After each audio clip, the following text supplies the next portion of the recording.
Bien, chicos, vamos a comenzar. Eh,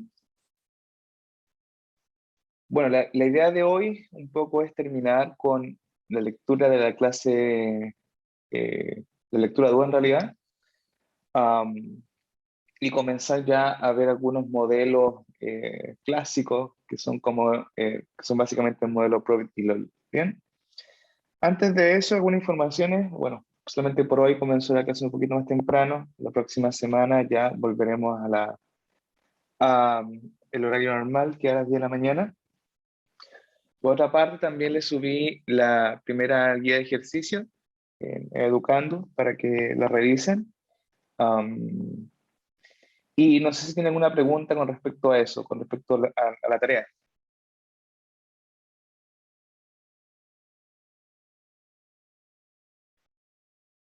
¿no? Ok, entonces si no hay pregunta con respecto a la tarea, vamos a comenzar. Bueno, recuerden que lo último que estuvimos viendo la clase pasada era el estimador máximo Livelihood. ¿Bien? ¿Alguien recuerda lo que era este estimador y qué es lo que hacía?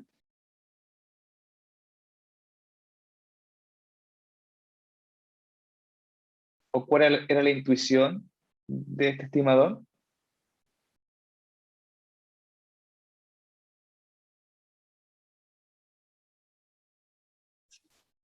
¿No? Era como encontrar de una forma óptima Ujú. eh, alguna, eh, o sea, a través de los datos observados, encontrar Ujú. de forma óptima los estimadores que mejor se ajustaran a esa distribución.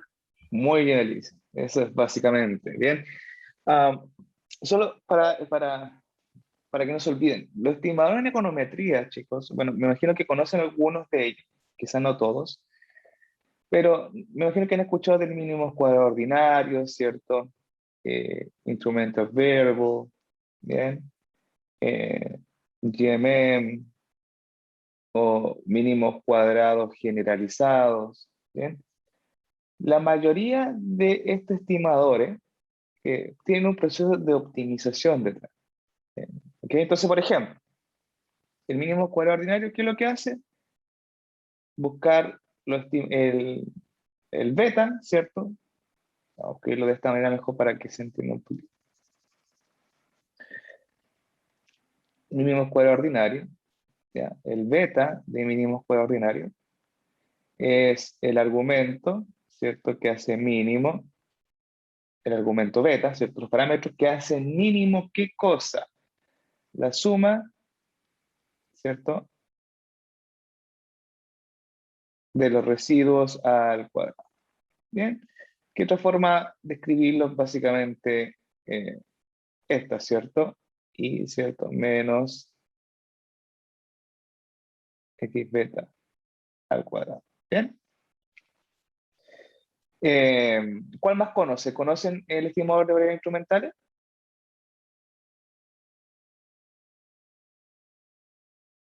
O sea, no lo hemos visto como Ya. materia. El mínimo cuadrado generalizado. Ese era el que, eh, sí, lo vimos en econometría, que era Bien. como que reducía, asumía el error, o sea, los Exacto. problemas, corregía los problemas.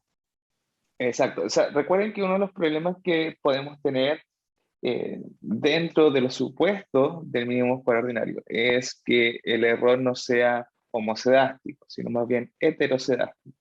¿Bien? Por lo tanto, si hay heterocedasticidad de su clase de econometría 1, me imagino que recuerdan que el estimador deja de ser MEL, ¿cierto?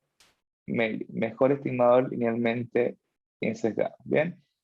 Sigue siendo insesgado, porque recuerden que la heterocedasticidad no produce pérdida de, o sea, no produce sesgo, sino que más bien produce pérdida de eficiencia. Bien, pero lo interesante es que si el supuesto de homocedasticidad ya no se cumple, podemos ir al modelo de mínimos cuadrados generalizados, donde dentro de ese modelo hay otro que se llama mínimos cuadrados ponderados. Mínimos cuadrados ponderados. ¿Bien? Primero se lo voy a escribir, mínimos cuadrados ponderados, y hace algo muy similar al mínimo cuadrado ordinario, es decir, busca los betas que hacen mínimo algo. Bien, ese algo es, ahora esto es un n por si acaso, ¿ya?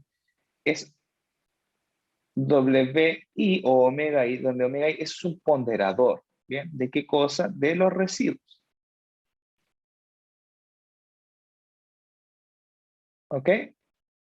Entonces, fíjense que la única diferencia en realidad entre este estimador y este que está acá es que tenemos este ponderador. Ahora, ¿qué es lo que pondera? Pondera los residuos. Bien, este pondera los residuos. Bien. Entonces, ¿cuál es la intuición? La intuición es la siguiente con respecto a este estimador. En primer lugar, si yo tengo una observación, es decir, un individuo, una firma, bueno, independiente de cuál sea su unidad de análisis, pero si yo tengo un individuo que tiene un error muy grande, yo lo quiero ponderar menos en mi estimación. No lo quiero sacar, porque si no pierdo, ¿cierto?, ese dato y me genera sesgo, pero lo quiero ponderar menos al hacer este problema de optimización, ¿ya? O viceversa, si un individuo tiene poca varianza, ¿bien?, en el error, lo quiero ponderar más, porque de esa forma va a reducir el ruido en la estimación, ¿ok? Pero bueno, lo importante, mi punto acá, el que quería hacer es que en realidad fíjense que todos los estimadores por lo general minimizan o maximizan algo. La lógica del estimador de máxima verosimilitud es un poquito distinta, porque recuerden que el estimador parece que, sí, lo definimos en la clase pasada, ¿bien?, es el siguiente, el estimador, disculpe, el estimador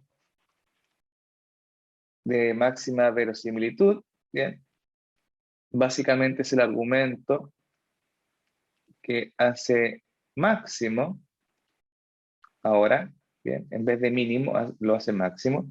¿Qué cosa? La probabilidad, pues se llama verosimilitud o likelihood en inglés, la probabilidad, bien, de que efectivamente los datos provengan de la distribución que estoy asumiendo. Bien, es por eso que lo escribamos como el log, ¿cierto?, de la probabilidad individual o el logaritmo, ¿cierto?, de mi función que estoy asumiendo, ¿ya? Pero quiero que les quede claro eso, que en realidad las lógicas son distintas. Fíjense que en el mínimo cuadrado en realidad no hacemos ningún tipo de supuesto de la distribución. Bueno, aparte, por lo menos en teoría sintótica no hacemos el supuesto de la distribución de error, ¿bien? En el estimador de máxima verosimilitud sí vamos a tener que asumir la distribución de error, con esa distribución buscar la probabilidad, ¿cierto?, conjunta, y buscar la función de máxima verosimilitud. ¿Cuál es la idea, cierto?, de buscar los parámetros que hagan más probable que efectivamente los datos provengan de esa distribución, ¿ya? Entonces, por lo tanto, chicos, es importante que esto les quede en la cabeza, ¿bien? ¿Para qué sirve? ¿Qué es lo que hace el estimador máximo likelihood? Entonces, para en algún momento, por ejemplo, si ustedes trabajan con máximo likelihood o ven una presentación que estima los parámetros vía máximo likelihood, ustedes ya entienden más o menos lo que está haciendo. ¿Bien? Hay un supuesto fuerte detrás que, en primer lugar, es asumir una distribución. ¿Ok? Bien. Entonces, la clase pasada, ¿cierto?, hacíamos ejercicio, ¿cierto?, de motivación, en donde teníamos unos datos de peso en kilos, ¿cierto?, de personas en Talca. Y bueno, nos preguntamos, ok, si yo quiero estimar, por ejemplo, la media y la varianza del peso de todos los individuos en Talca, ¿cómo lo harían? Fíjense que lo que estoy diciendo es, en el fondo, lo que subyace detrás es estimar parámetros. ¿Qué quiero estimar?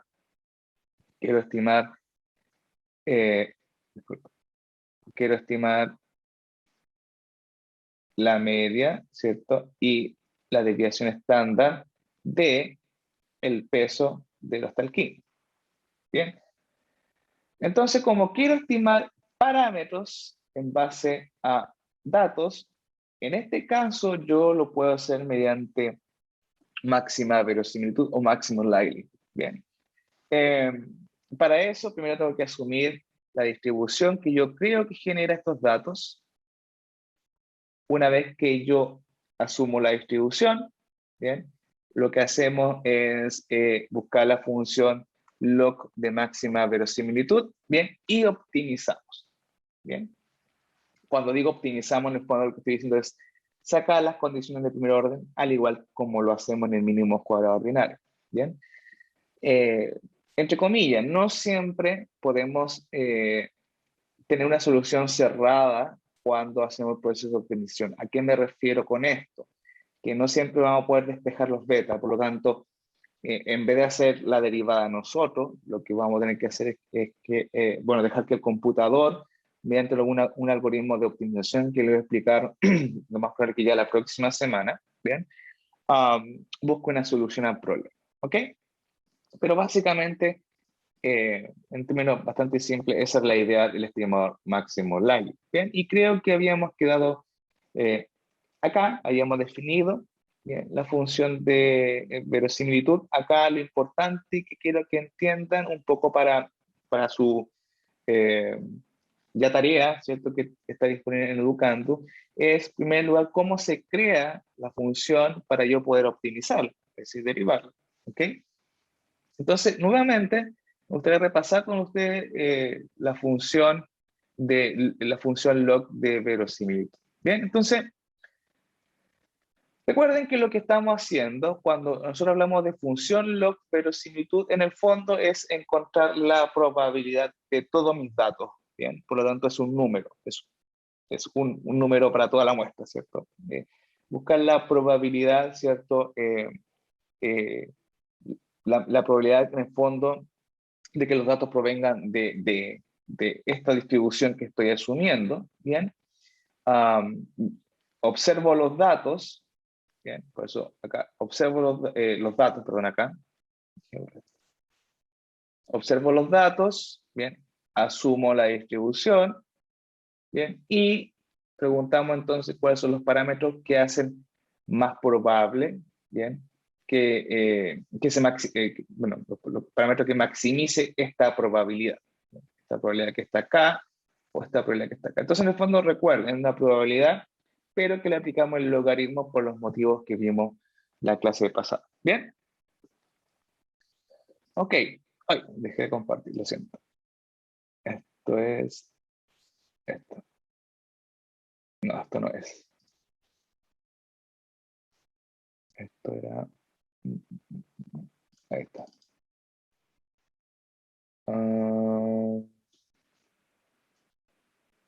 A ver. Clase 2. Ya. ¿Ven el PDF nuevamente? ¿La slide? Sí, profe. Sí. Bien, muchas gracias. Ok. Bien, entonces, lo que quiero hacer hoy es hacer un ejemplo más o menos para que entiendan la lógica, bien, de cómo se hace esto en forma más operativa, más práctica. ¿Ok? En primer lugar, quería que la intuición les quedara un poquito más clara, pero bueno, ahora lo que vamos a hacer es hacer este ejercicio. Bien, entonces, como está resuelto acá, prefiero hacerlo paso a paso. Entonces lo vamos a hacer en pantalla blanca. Esto debe estar acá. Ahí sí. Pregunta de rigor. ¿Ven mi pantalla blanca? ¿No la ven? Sí, profe, sí, sí. Sí, ya. Déjenme agrandar esto. Esto no lo quiero. Ahí sí. Ya. Ok, entonces vamos a hacer un pequeño ejercicio, uno muy simple, en donde en realidad sí vamos a poder resolverlo a mano, ¿ya? Es uno de estos ejemplos en que sí podemos resolver el proceso de optimización a mano y creo que les va a servir bastante para su tarea. ¿Bien? Ok, entonces vamos a asumir lo siguiente. Lo que vamos a hacer es lo siguiente. Yo le voy a decir, mira, tengo unos datos, no sé cuáles son, pero tengo unos datos, que vamos a llamar X. ¿Ya? Póngale el nombre que usted quiera, talla, peso, eh, venta, usted quiera. ¿Ya? Vamos a asumir estos datos, que tengo estos datos, les voy a dar la distribución, ¿bien? Ah, y vamos a buscar, ¿cierto?, el estimador máximo largo. ¿Ok? Entonces, sea, bien, X1 hasta XN, ¿bien? Una muestra que es IID, independiente, idénticamente distribuido. Entonces, ¿a qué me refiero con eso? Para que los que no se acuerdan. Por ejemplo, supongamos que esta es X, que tengo N datos de esta X, sigamos con el ejemplo de peso. Tengo N datos de peso en kilogramos. Cuando digo que son I y D, estoy asumiendo que el peso mío, de Nicolás, de Alicia, de Fabián, Sebastián, ¿bien? Son independientes. El peso de Nicolás no depende del peso de Alicia, y mi peso no depende del peso de Fabián, etc. ¿Okay? Eso significa independiente. Idénticamente distribuido significa que estoy asumiendo que nuestros pesos provienen de la misma distribución. ¿Bien? Ahora, ¿qué distribución? Voy a asumir, porque recuerden que necesitamos asumir la distribución, de una normal. Vamos a asumir que proviene de una normal con parámetro teta como media, ¿bien? Y sigma cuadrado como varianza. ¿Ok? Bien. Ahora, con estos datos, fíjense que yo puedo encontrar el estimador máximo largo. ¿Por qué? En primer lugar, asumí, como para mi muestra, es I y D, asumí la distribución y tengo los datos. ¿Bien? En este caso estoy asumiendo que son las X, pero podemos encontrar el estimador. ¿Bien? Ahora, ¿qué es lo que tengo que hacer? En primer lugar, recuerden que necesitamos buscar la función de verosimilitud. ¿Ok? En el fondo, el likelihood. ¿Bien? Entonces, ¿cómo encontramos el likelihood? Entonces, en este caso, fíjense que mi distribución, mi función de probabilidad, ¿bien? Bueno, para mi X, que depende de teta y sigma cuadrado. De hecho, voy a cambiar, chicos, eh, no me gusta teta, voy a ponerle mu mejor, ¿ya? Porque es más clásico. Mu y sigma cuadrado, ¿ya? Pero mu sigue siendo el promedio, el promedio de la normal, ¿bien? Entonces, lo primero que tengo que definir, bueno, entonces, ¿cuál es la forma funcional de mi distribución? Por lo general, esto es bastante fácil porque yo o les doy la función o ustedes lo pueden buscar, ¿cierto? Si digo ya una distribución gamma, gamma, lo que sea, ustedes pueden encontrar la forma funcional, ¿ya? Pero como les comenté las veces anteriores, es importante que al menos se aprendan de memoria la distribución normal, ¿ya? Entonces, en este caso sería 1 sobre raíz de 2pi sigma cuadrado por la exponencial, ¿cierto? De menos un medio, ¿ok? De x menos el promedio al cuadrado partido por la varianza al cuadrado. Perdón, la varianza, ¿ya? Entonces, acá ya tenemos, fíjense que el primer paso, tenemos la función de probabilidad. Entonces recuerden que esta función me dice, dame los parámetros, ¿bien? Dame estos parámetros, acá está. Dame los parámetros y yo te doy los datos, ¿ok? La probabilidad de esos datos, ¿bien? Bien, entonces ahora, ¿qué es lo que tengo que hacer? Lo que tengo que hacer ahora es encontrar la función de verosimilitud para cada individuo, ¿ok? La función de verosimilitud para cada individuo es exactamente, dame un segundo para correr esto, chicos, que están. Ok, no es otra cosa que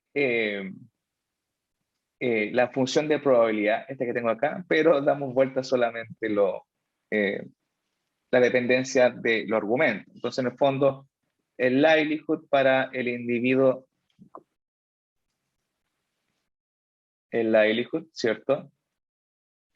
Que depende de parámetros θ, ¿bien? El likelihood para los datos que tengo. Entonces, nuevamente, no es otra cosa que mi función de probabilidad. ¿Ya? Entonces, fíjense que en el fondo el likelihood es solamente el likelihood para cada individuo, no es otra cosa que la función de probabilidad, solamente que cambiamos la notación para dejar en claro que en la función de probabilidad es dame los parámetros, doy los datos. El likelihood dice dame los datos, yo doy los parámetros. Acá me faltó definir que θ no es otra cosa que mis parámetros, mu y sigma cuadrado. Bien. Ok, ¿hasta acá alguna pregunta?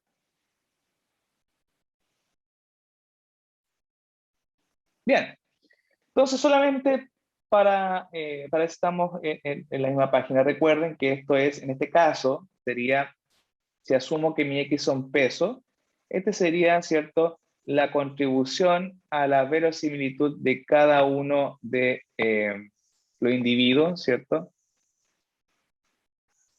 a mi likelihood de peso conjunta. ¿Bien? En el fondo lo que estoy diciendo, que ahora lo que tenemos que hacer es encontrar la función de verosimilitud para toda la muestra, porque esto para cada individuo.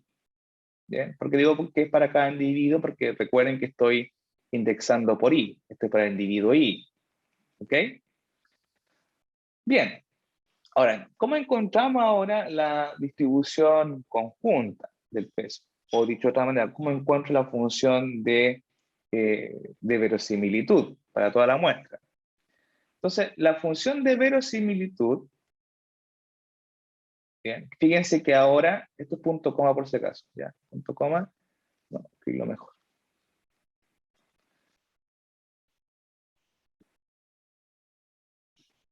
Bien.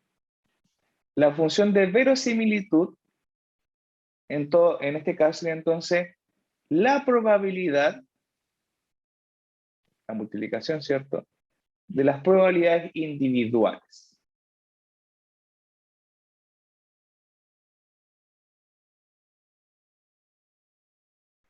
Bien, ahora, ¿por qué puedo hacer esto? Lo puedo hacer porque estoy asumiendo que los datos son I y D. Bien, todos tienen la misma distribución y además son independientes. ¿Ok? Y al ser independiente, yo puedo encontrar la distribución conjunta multiplicando las probabilidades individuales. Bien, dicho de otra manera, la función de probabilidad del peso de cada uno de ustedes, dado que todos tenemos una distribución normal, para encontrar la función de verosimilitud, puedo perfectamente multiplicar, o podemos multiplicar, ¿cierto?, nuestras probabilidades individuales, siempre y cuando sean I y D. ¿Bien? Esto era una F, ¿cierto? Sí, ya. Que no es otra cosa esto, fíjense que la multiplicación, ¿cierto?, de los likelihood individuales. ¿Ok? Ahora, en nuestro caso, o en este ejemplo ya tenemos la distribución. Entonces, en definitiva, dado que hemos definido los likelihood individuales de esta forma, dado que es una distribución normal, ¿bien? Fíjense que no es otra cosa entonces que la multiplicación de las normales individuales.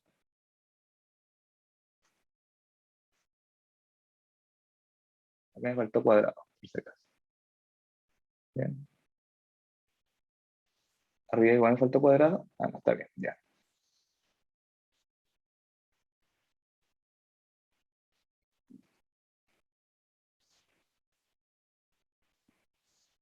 Bien. Entonces, ya tenemos nuestra función de verosimilitud. Bien. Este es un número. Ya todo esto que está acá es un número. Parece algo estrambótico, pero es un número, es un escalar, es algo de 1 por 1. ¿Bien? Y me da, ¿cierto?, la probabilidad de los datos, ¿bien?, dado diferentes parámetros. mu y sigma cuadrado. ¿Bien? Ok, entonces, hasta acá uno lo que podría hacer perfectamente entonces es buscar los parámetros que hacen máximo esta función. ¿Bien? Es decir, aplicar condición de primer orden, derivada, ¿cierto? Derivada, ¿cierto? Del likelihood, ¿bien? Con respecto a los parámetros igualamos a 0. Sin embargo, como les comenté en la clase pasada, esto no es recomendable, puesto que tengo una multiplicatoria, ya tengo una pitatoria. Por lo tanto, ¿qué es lo que vamos a hacer? Es aplicar el logaritmo.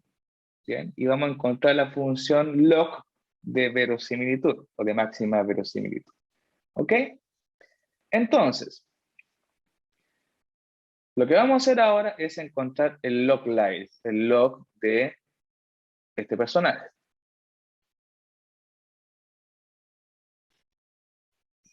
¿Bien?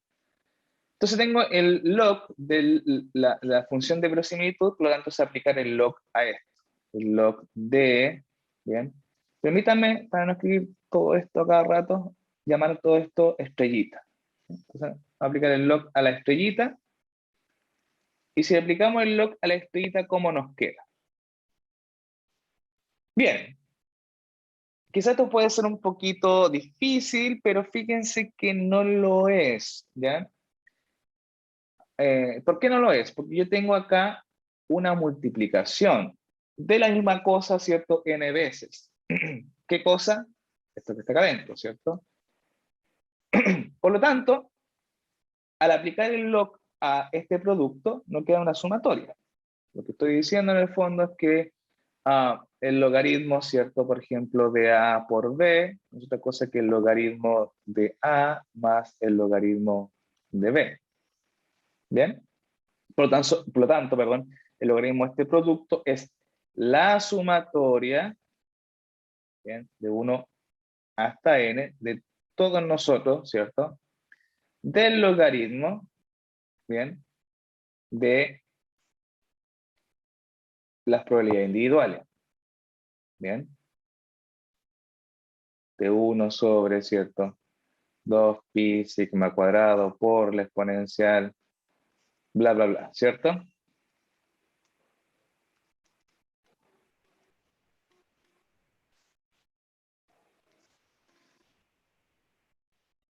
Bien.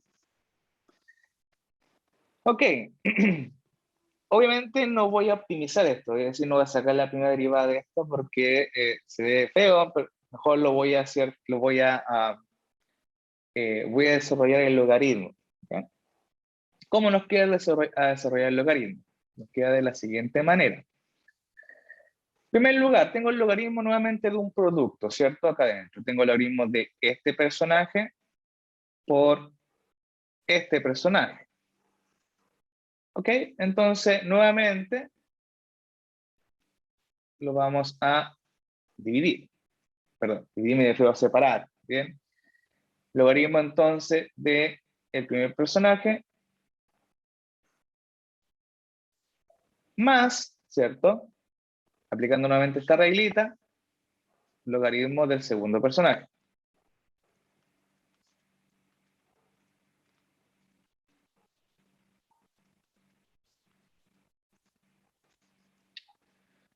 ¿Ok? Seguimos operando.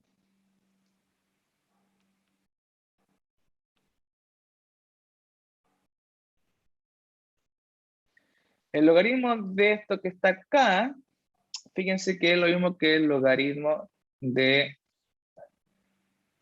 2pi sigma cuadrado elevado a menos un medio. ¿Ok? Más logaritmo con exponencial. ¿Cómo nos queda eso? El logaritmo en exponencial Se cancelan. se cancelan, ¿cierto? Entonces, en el fondo, nos queda como multiplicando por 1. Profe, disculpe, ahí es Dígame. como... eh, no, es que está como en la sumatoria. Era porque porque si se resolvía como la sumatoria quería, o la pitatoria quería como elevado a Menos n partido Claro, en la 2. Ah, sumatoria ya, la vamos a hacer al final. No va a quedar las ya, n por ahí, ¿ya? ya, ya.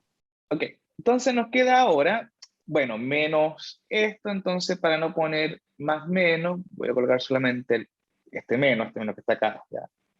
Más con menos, menos. Menos un medio de esto. ¿Ok? Bien. Sumatoria, voy a hacer esto paso a paso, ya para que no se pierdan. Logaritmo de una potencia. ¿Cómo nos queda, chicos? Nos queda la potencia por el logaritmo de la base. ¿Ok?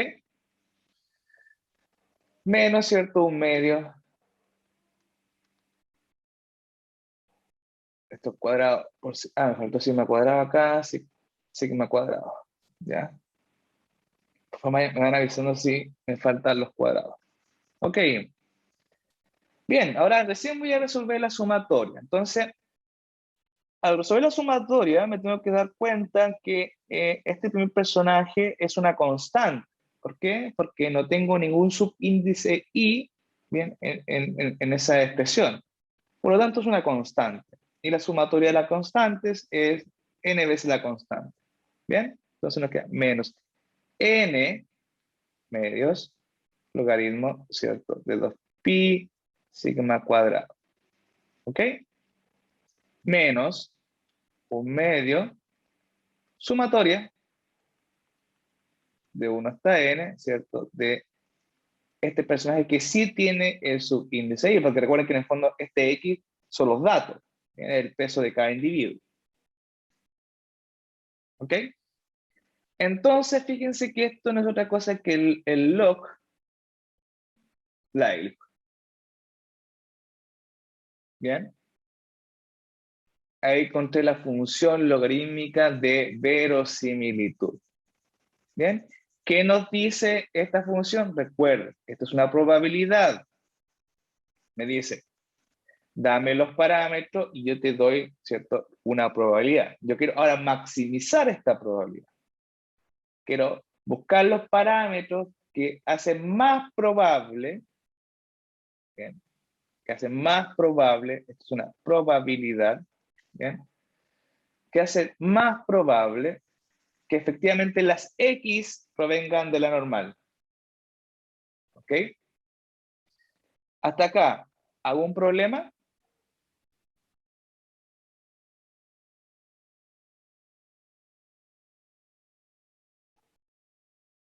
Excelente. Ya. Bien, fíjense que hasta ahora no he hecho nada con respecto a buscar el parámetro, solamente busqué la función que tengo que optimizar. Entonces recuerden los pasos. Esto es como una serie de pasos. Es buscar la función individual, ¿bien? O escribirla como Lively individual, como lo hicimos acá, ¿bien? Acá. Buscar la conjunta, multiplicar las probabilidades individuales para encontrar la función de verosimilitud o likelihood. Luego, aplicar el logaritmo, ¿bien? Y ahí tenemos recién nuestra función log de verosimilitud. Ahora, ¿cómo encontramos los parámetros o los estimadores máximo likelihood? Como les comentaba, esto es un proceso de optimización. Entonces necesitamos las condiciones de primer orden. Condiciones de primer orden. ¿Ok? Al igual que como lo hacemos con el mínimo cuadro ordinario. Entonces, ahora lo que tengo que hacer es derivar el log likelihood con respecto a teta. En este caso, teta son dos parámetros. Entonces, en el fondo tiene un gradiente, ¿cierto? Voy a tener la derivada con respecto a mul igual a 0. La derivada del logaritmo con respecto a sigma cuadrado y lo igual a 0. ¿Bien? ¿Ok? Entonces, antes de hacer esto, lo importante, chicos, que, insisto, esto está derivada y el despeje acá sí lo puedo hacer. ¿Bien? porque estoy en un mundo lineal. Este paso que vamos a hacer ahora, no lo vamos a poder hacer con los estimadores que son más complejos como el probit y el logic. Por lo tanto, esta operación que vamos a hacer nosotros ahora manualmente, matemáticamente, la va a tener que hacer un algoritmo de optimización. ¿Ok? Bien. Entonces, vamos a hacer estas derivadas. Entonces, la derivada del log livelihood con respecto a mu sería entonces lo siguiente. Bueno, miro la función que estoy optimizando. Acá no hay mu, entonces no lo considero. Pero en esta parte sí tenemos mu. ¿Cómo nos queda esto, chicos? ¿Cómo nos queda la derivada con respecto a mu?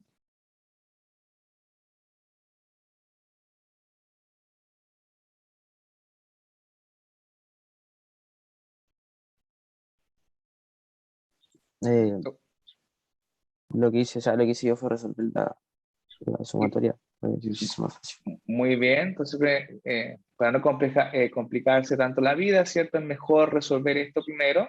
Voy a dejar acá como una notita, ¿ya? Nota, tengo sumatoria de 1 hasta n de x menos y, ¿cierto? U cuadrado.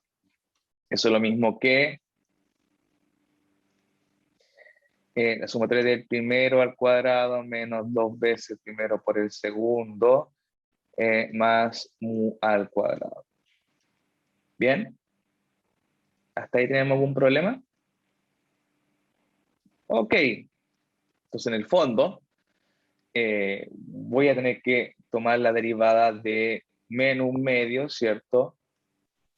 Esta sumatoria dividido por sigma cuadrado. Bueno, este sigma cuadrado, como no depende de i, la puedo sacar hacia afuera. ¿Ok? Entonces, en el fondo, lo que quiero es sacar la derivada con respecto a mu, ¿de quién? De menos un medio, menos un medio sigma cuadrado, lo va a sacar mejor, ¿cierto? La sumatoria. Sumatoria, ¿cierto? De x al cuadrado menos... vamos a hacer al tiro entonces mejor también esta sumatoria. Esta sumatoria es sumatoria de x al cuadrado menos 2 mu, sumatoria de x, ¿cierto? Déjenme sacar esto de acá. Más sumatoria de mu al cuadrado. Ojo que mu es una constante. Bien, no tiene su índice i, por lo tanto, como es una constante, es n veces mu al cuadrado. ¿Ok? Entonces, ¿cómo nos queda ahora la derivada? Nos quedaría entonces lo siguiente.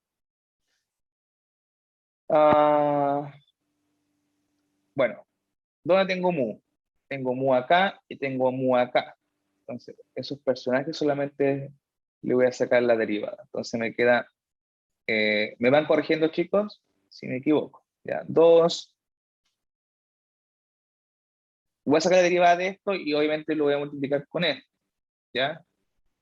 Entonces me va a quedar menos con menos más, 2 mu partido por 2 sigma cuadrado. No, me va a quedar 2, ¿cierto? Sobre 2 sigma cuadrado, sumatoria, aquí. ¿Bien? Más, menos. La idea que lo vayan haciendo conmigo, chicos, entonces nos queda menos n, 2 veces n, mu, partido por 2 sigma cuadrado, igual a más 0. ¿Está bien esto? ¿O está mal? Me van corrigiendo. Esto con esto se va, esto con esto se va, entonces definitivamente me queda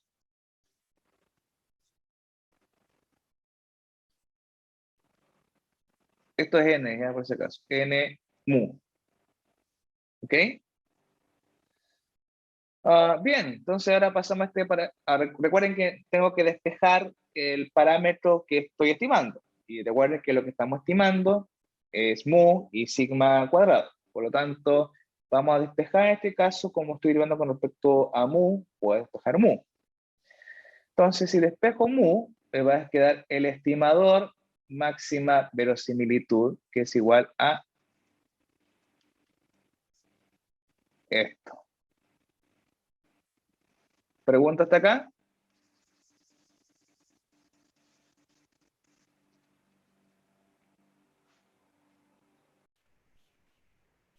¿Pregunta hasta acá? No, profe, por mi parte no. Ya. Ahora, fíjense que eso es todo. Este es el estimador máximo likelihood de el promedio, en este caso de peso, bien, de los alquinos. Ahora, obviamente, fíjense que es básicamente el promedio que todos conocemos, ¿no? Disculpen esto. Ese. Bien, esto es un promedio.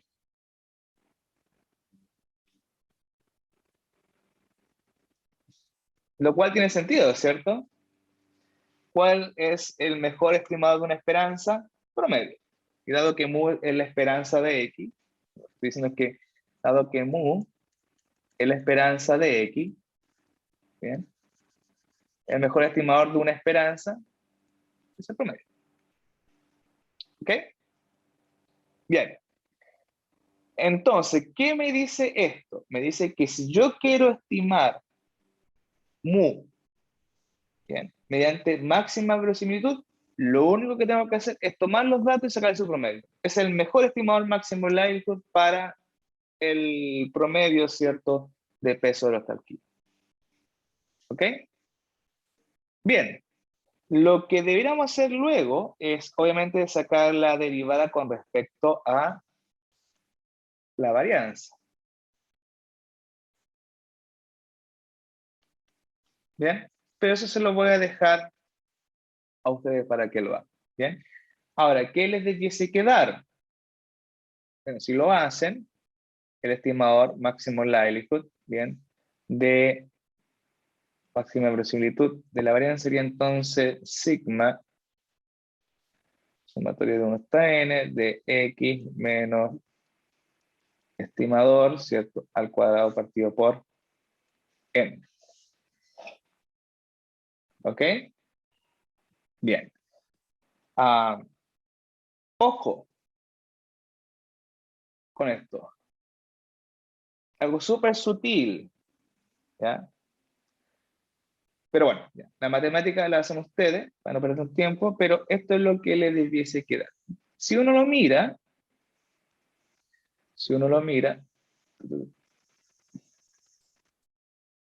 tiene sentido, ¿cierto? Porque fíjense que la fórmula es la fórmula de varianza muestral. Entonces, si quiero estimar una varianza poblacional, tiene sentido que utiliza la varianza muestral, ¿bien?, para estimar el parámetro sigma cuadrado. ¿Ok? Ahora, para aquellos que se acuerdan de su clase de estadística, fíjense que hay una sutileza. Cuando nosotros queremos calcular la varianza muestral de algo, por ejemplo, si quiero calcular la varianza de X, esto era de la siguiente manera, que es bastante similar a la fórmula que ustedes tienen ahí, ¿cierto?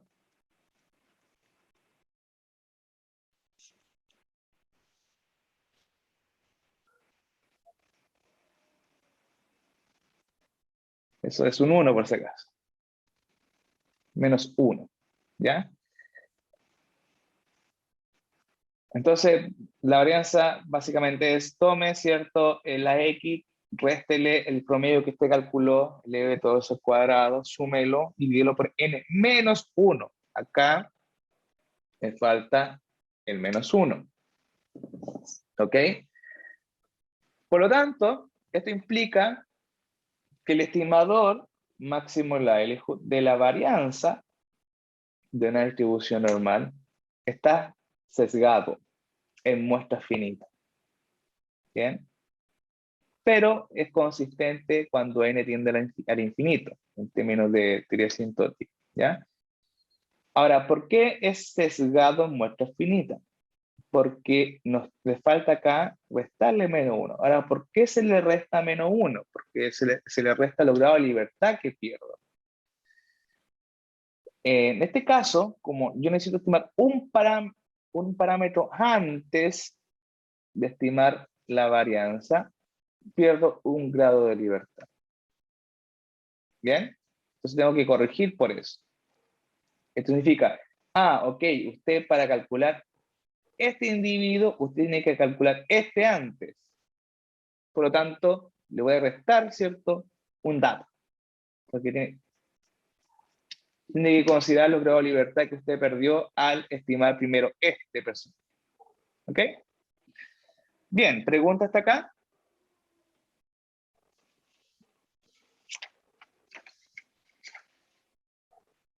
¿No? Bien. Ok. Entonces, pues vamos a la slide. Ese es un ejemplo y fíjense que la mayoría de los ejercicios que tienen que hacer ustedes en su tarea son muy similares a esto, solamente vamos cambiando un poquito la distribución. ¿Bien? Entonces al final del día también es una cuestión matemática. ¿Ok? Bien. Ojo que hasta acá, lo único que hemos hecho es decir, ok, ¿cómo calculo el estimador máximo largo? ¿Ya? Para este caso en específico, para calcular los estimadores máximos largos, fíjense que es para el mu, saqué el promedio, ¿bien? Y para la varianza, básicamente saqué la varianza muestral, pero sin restar 1. ¿Bien? Entonces, tenemos el estimador, tenemos el point estimate. La pregunta era, bueno, la pregunta que viene ahora es, ¿cómo hago esta hipótesis con estos parámetros? En el fondo, ¿cómo calculo el error estándar del estimador máximo largo? ¿Bien? Al igual que como lo hacemos con el mínimo cuadrado ordinario. Entonces, ejemplo. Nosotros sabemos que el beta mínimo cuadrado ordinario, ¿cierto? X transpuesta por X, ¿cierto? La -1 por X transpuesta por Y. La varianza de este personaje bajo homoelasticidad, el sigma cuadrado X transpuesta por X, la -1. Y si no quiero asumir homoelasticidad, ¿cierto? Ocupo la matriz asintótica, la vamos a llamar 0, por ejemplo, que sería entonces X transpuesta por X, la -1, ¿cierto? Sumatoria de 1 hasta n, de X por X transpuesta, residuo al cuadrado, por X transpuesta por X a la -1. ¿Ya? Esta es la matriz sándwich, quizá, que ustedes conocen. ¿Ok? Pero bueno. Este es el estimador, y esta es la forma que tiene su matriz de varianza covarianza. De estos estimadores, con esa matriz yo recién puedo hacer test de hipótesis, porque con esa matriz yo puedo calcular el error estándar. Pero fíjense que hasta ahora yo no he dicho cómo calcular la matriz de varianza covarianza del estimador máximo live. Entonces la idea de ahora es más o menos explicarle cómo se llega. No los vamos a derivar, es decir, no voy a derivar la teoría asintótica que está detrás, porque implicaría sin teoría asintótica. ¿Bien? Y eso por lo general lo pasamos en posgrado. Si alguien quiere saber un poquito más de esto, yo lo puedo hacer llegar los videos de las clases de posgrado sobre el máximo largo. Bien, pero para este curso, lamentablemente yo le decía, mira, esta es la matriz de varianza covarianza, pero voy a tratar de explicar la intuición que está detrás de esa matriz. ¿Bien? Ok. Dejar de compartir. Bien.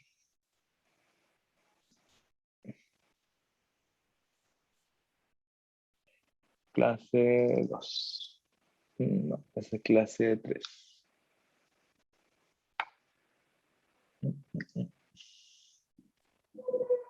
Ya. Ok. Bien, entonces, bueno, lo que estaba en el slide, básicamente lo que hablé recién y lo que hicimos en el ejercicio. Bien. Ok. Bien. Ahora lo que vamos a hacer es explicar, bueno, cómo construimos entonces la matriz de varianza covarianza del estimador máximo largo. ¿Bien? Ya explicamos que el estimador, ¿cierto?, de máxima verosimilitud es el argumento que hace máximo, bien, el log likelihood. Bien, es un proceso de optimización. Ahora, lo que quiero saber es cuál es la varianza o la matriz de varianza-covarianza estimador, y además quiero saber cómo estimarla. Es decir, varianza gorrito. ¿Ya? Primero, vamos a definir la matriz de varianza-covarianza en la población, y luego vamos a ver cómo vamos a estimar, bien, esta matriz en la población. ¿Ok? Entonces, vamos a pasar a ver eso. Bien. Me falta todavía. Bien. Bien, ahora vamos a ver de que la matriz de segunda derivada, conocida como la matriz hessiana, bien, tiene mucho que ver con la varianza, bien, del estimador máximo largo. ¿Ok? Pero deja explicar la intuición. Bien, primero. Dejar de compartir.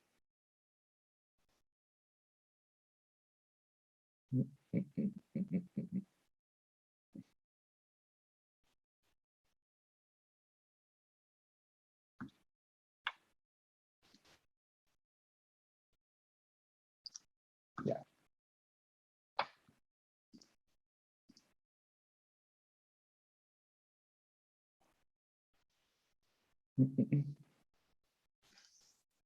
Ya.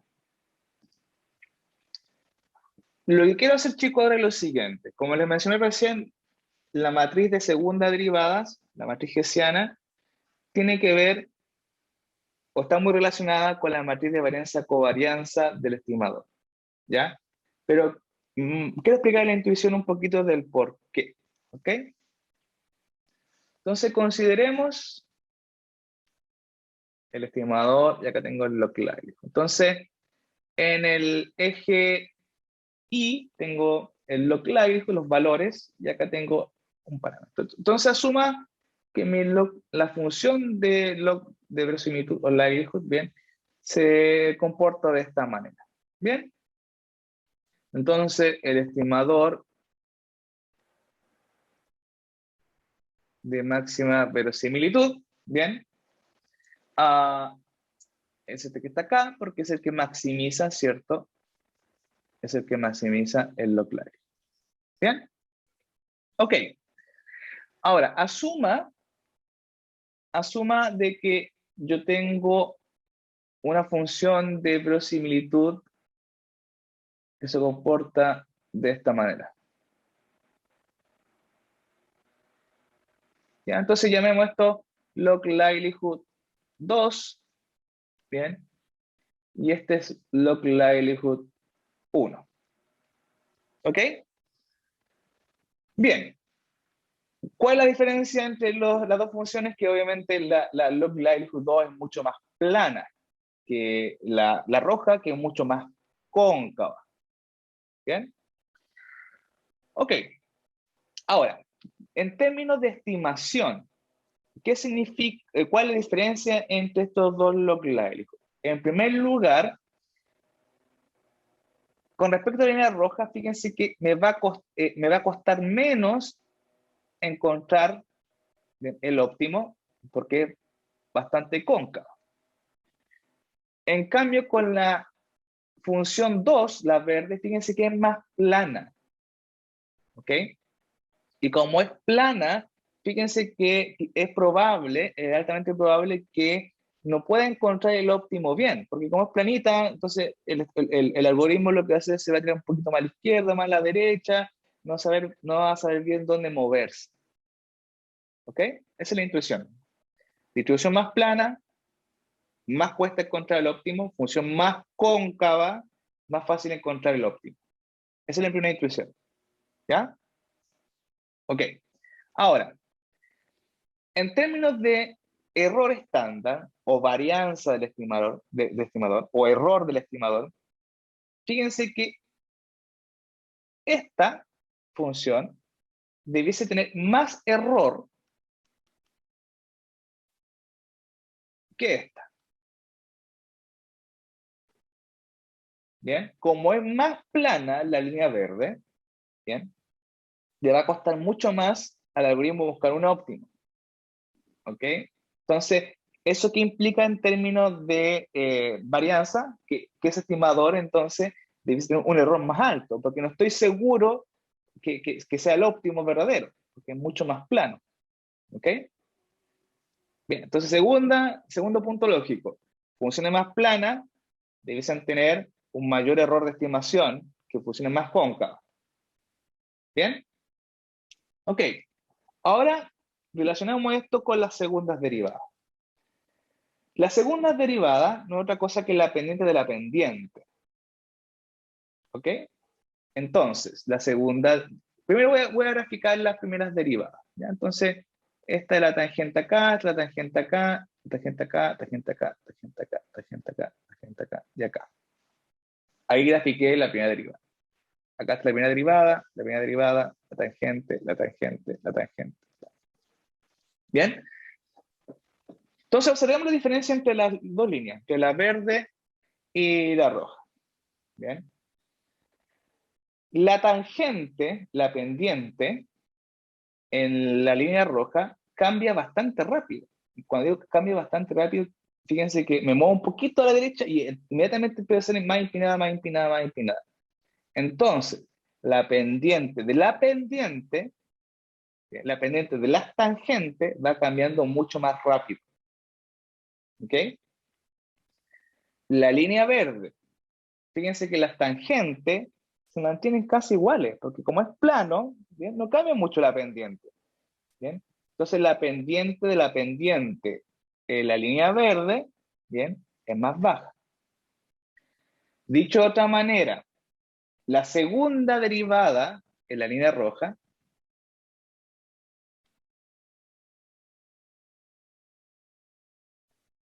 debe de ser más grande que de la línea verde.